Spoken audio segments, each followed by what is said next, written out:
Challenging star Darshan ಅವರಿಗೆ ಅವರ ಅಭಿಮಾನಿಗಳು ಇಟ್ಟಿರೋ ಹೆಸರು ಒಂದ ಎರಡ. ಚಾಲೆಂಜಿಂಗ್ ಸ್ಟಾರ್, ಡಿ ಬಾಸ್, ದಾಸ ದರ್ಶನ್, ಸ್ಯಾಂಡಲ್ವುಡ್ನ ಯಜಮಾನ ಹೀಗೆ ಹಲವಾರು ಹೆಸರುಗಳಿಂದ ಅವರ ಅಭಿಮಾನಿಗಳು ಕರೀತಾರೆ. ಈಗ ಕಾಟೇರ ಚಿತ್ರದ ಸಕ್ಸಸ್ನ ನಂತರ ಮತ್ತೊಂದು ಹೆಸರು ಅವರನ್ನ ಸೇರ್ಪಡೆಗೊಳ್ತಿದೆ.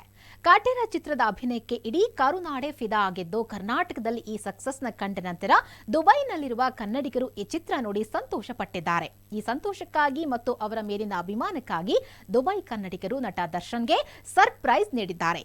ಕೋಟಿ ಕೋಟಿ ಕಲೆಕ್ಷನ್ ಮಾಡಿ ಮುನ್ನುಗ್ಗುತ್ತಿರುವ ಕಾಟೇರ ಚಿತ್ರ ದೂರದ ದುಬೈ ದೇಶದಲ್ಲೂ ವಿಶೇಷವಾಗಿ ಪ್ರದರ್ಶನ ಕಾಣ್ತಿದೆ.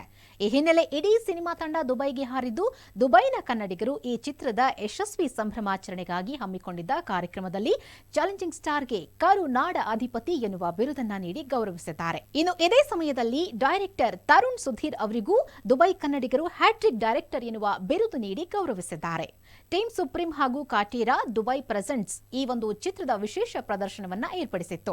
ಇದರ ಜೊತೆಗೆ ವಿಶ್ವಮಾನ್ಯ ಕನ್ನಡಿಗ ಪ್ರಶಸ್ತಿ ಪ್ರದಾನ ಸಮಾರಂಭ ಕೂಡ ಏರ್ಪಡಿಸಿದೆ. ಇದೇ ಸಮಯದಲ್ಲಿಯೇ ದರ್ಶನ್ಗೆ ಕರುನಾಡ ಅಧಿಪತಿ ಎನ್ನುವ ಬಿರುದು ಕೊಟ್ಟು ಗೌರವಿಸಲಾಗಿದೆ.